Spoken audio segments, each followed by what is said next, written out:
Okay guys, in this next short tutorial, I'm going to show you how to create a follow-up sequence in your autoresponder.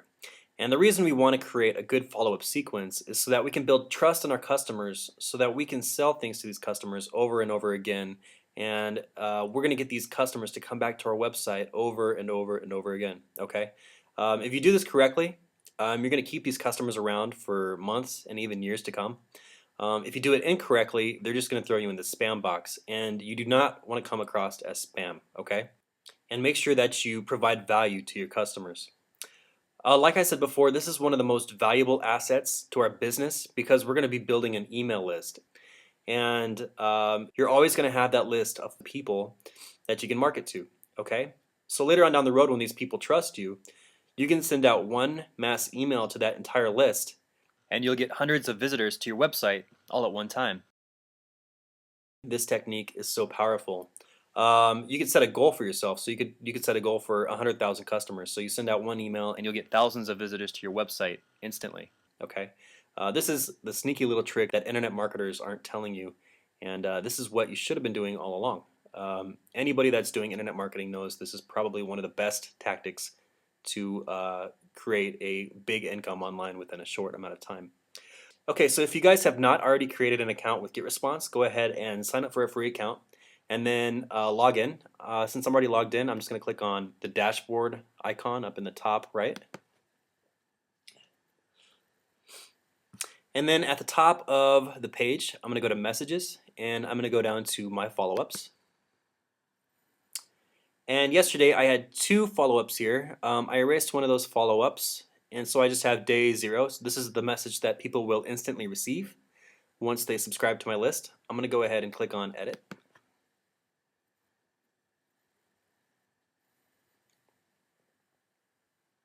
Okay, and one of the first things you guys might notice about this follow-up message is that I have a strange looking piece of text here. This is the first name field, and I'll show you guys exactly what that is. So I'm going to go over to Clint's blog roll and show you my little opt-in box here. When you guys create your opt-in box, you're going to have the option to create a name field and an email field. In some cases, you may not want this name field, and so people would just put in their email. If you guys want to get more opt-ins, then usually if they just put in their email, they're more likely to sign up. But I suggest you put a name field there and an email field. That way you'll get the first name. And when you put this name field there, GetResponse is going to store their name in a database. And when you put this small string of text anywhere in your follow-up message, this is going to be replaced with their first name. So for example, if Joseph opted into my autoresponder, it would say, "Hi Joseph, this is Clint." And to do that, you just type bracket bracket first name backwards bracket, okay, with no spaces in first name. And if you guys want to see the full list of code that you can use, click on the little personalize link next to your subject box, and it'll show you all your custom fields that you can use. So here we have the full name, first name, last name, email, country code, city, yada yada yada.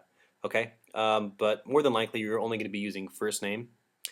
So I would just stick with the first name. That's going to sound more personable to the person who you're speaking with, and it's going to make them feel like they know you, and it's going to make them want to open up their email and read it because they feel like they know you on a first name basis. Okay, so the content that we have in our follow-up messages. I'm going to go ahead and go back to Clint's blog roll. And here you can see I have free SEO tips. The first thing that I want to stress is that you need to keep your opt-in and you need to keep your follow-up sequence congruent to your website, okay? So if you guys have a website about dieting, don't make a follow-up sequence about lifting weights, okay? Because those are two different things. Even though they might seem like they're in the same category, they're not, okay? So if you have a website about dieting, make sure that your follow-up sequence is about dieting. If you have a website about pet training, make sure your follow-up sequence is about pet training. Make sure you keep your opt-in and your follow-up sequence congruent. That is extremely important, okay? The next thing I want to bring up is that your offer should be free. If you guys offer something that's paid, not a lot of people are going to want to opt in, and you're not going to be able to build your email list, okay? So offer something free that people are going to love and that's very valuable. And this will build your email list a lot quicker, and you're going to have a lot more happy people on your email list. Free SEO tips. Maybe that's not the most valuable thing I could have thought of. I suggest doing a mini course. You want to make sure that your initial follow-up sequence, as soon as they opt in, is at least 8 to 12 days long. And those 8 to 12 days are used to gain trust in the visitor. And you can also sell stuff within those 8 to 12 days as well. But go ahead and make sure that it's a free course or some kind of a top 10 list, and make sure it all is what they were asking for when they opted in, okay? So if you offered a free course, make sure the first 8 to 12 days is a free course. Or if they asked for a top 10 list, make sure that the next 10 days are a top 10 list, okay? So examples for a free course, if you guys are doing dieting, then you could do a 10-day dieting recipe course. Or if you're doing pet training, you could do a 10-day pet training course. If you're doing a top 10 list, you could do day 1 would be number 10. You could give away one recipe. The next day would be number 9. You can give away another recipe. Maybe the top 10 dieting recipes of the year, or the top 10 dog training methods of the year. Okay, you guys can get creative with it and make sure that it's valuable and make sure it's something that people would love to have. Okay, so make sure your opt-in and your follow-up is congruent to your website, and make sure you're offering something for free, and make sure whatever you're offering can span from 8 to 12 days for the initial follow-up sequence. All right, now I'm going to go ahead and go back to the follow-up message, and we're going to go ahead and move on to formatting. Okay, if you guys look at each paragraph of my follow-up sequence, you'll see that they are no more than 45 characters wide, okay? The reason for this is that it just makes it easier for the visitor to read your message. If it was a paragraph that extended all the way across the page, it might seem more overwhelming to the customer, and they're probably not going to want to read it. So make sure each sentence of your paragraphs don't extend beyond 45 characters. And a little tip, something that I do, I use this little anchor to kind of guide me. So I'll write a line and then I'll look up, and if I have extended past the anchor, I'll go ahead and go down another line. So like I told you guys yesterday, if you guys want to go down a single space, you have to hold down shift. If you just push enter, it's going to put you down 2 spaces, okay? So make sure you hold down shift and push enter, and it'll only do 1 space for you. Okay, another thing that you guys want to make sure you do is to keep your paragraphs no longer than 3 sentences, okay?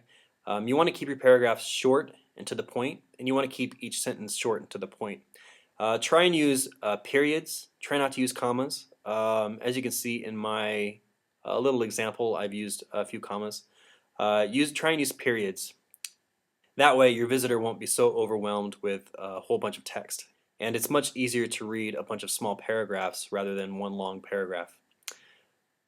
Okay, another thing that I can do to my follow-up message is I can go ahead and I can do the copywriting methods that we used in the earlier posts. We could use bold, we could use bullets, we could use underlines. So I'm going to go ahead and do that really quick. I'm going to go ahead and bold today's tactic. I'm going to scroll down and I'm going to bold the call to action.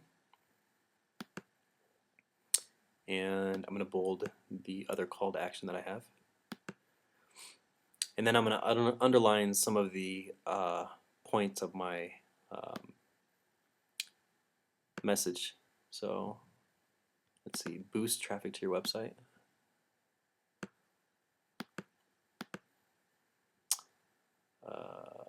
Profits will increase by over 200%.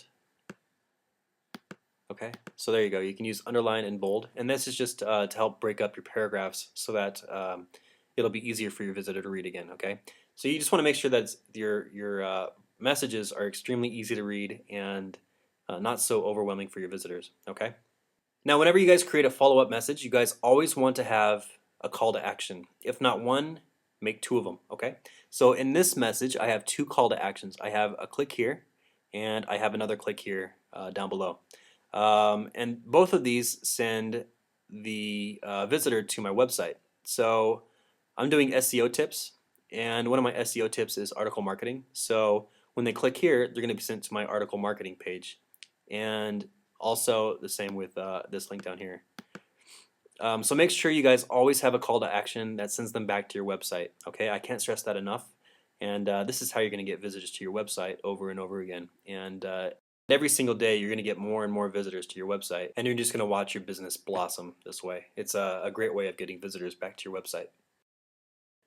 Another little tip, if you guys use emotional words like amazing or extremely or short or fast or sneaky, um, people like those words. People will feel more emotional about the message, and they'll be more into the message, and they're going to be more likely to click through.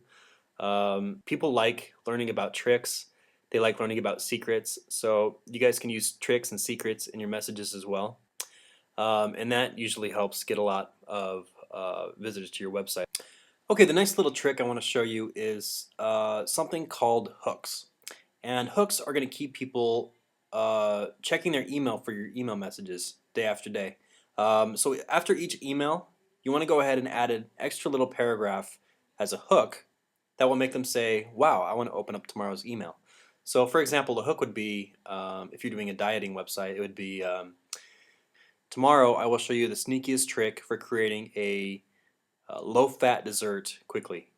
Okay, and is what this does is it's going to make the person want to open up tomorrow's email. Okay, so I'm going to go ahead and write a quick little hook, and I'll show you exactly what that looks like.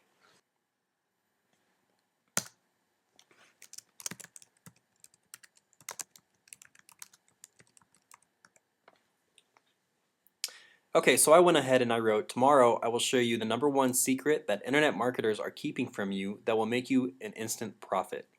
Okay, and as you can see, I threw in a couple of emotional words. For example, the #1 secret and an instant profit. Those are just the words that will keep the reader interested, and the hook is the secret. So tomorrow they're going to open up their email and they're going to be looking for the secret. Okay, that is called a hook or an open loop. And the reason it's called an open loop is because this sequence obviously isn't over yet if I have something to show them tomorrow. Okay, so that's called a hook and a loop, and I suggest that you guys use those in your emails as well. And the last thing I want to show you in this follow-up message is the very last part. You always want to leave your name. So put Clint. You always want to leave your website. So leave this link back to your website. And then you always want to leave your email and your Skype name. When you leave your email and your Skype name, it makes the visitor feel much more comfortable when they buy stuff from you or when they follow your links, because they know that they can contact you whenever they want if they have a question. They know that you're not trying to scam them, or they know that this just is not another spammy message. Okay? So always leave your email and your Skype name. And if somebody does end up Skyping you, it's a lot easier to sell stuff to that person because they know you on a personal basis and they'll trust you more. Okay? Okay, the next thing I want to go over is your follow-up sequence. So let's go ahead and go back to our follow-up messages. So I'm going to go up to the top, go to messages, and click on my follow-ups. Okay, we have day 0, and like I said before, you want to make sure you have 8 to 12 consecutive messages, okay? And this is the initial follow-up sequence. The 8 to 12 initial messages are what the person initially signed up for, okay?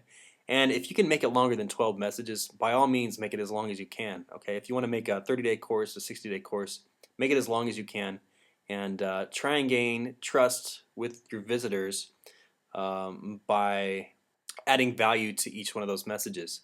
And if you guys want to sell something to your visitors, make sure you add a lot of value before you sell something. So for example, if in tomorrow's message I want to sell somebody a keyword tool, then I would say this is how you do keyword research, and then at the very end I would say if you guys want to save time on your keyword research, grab this tool.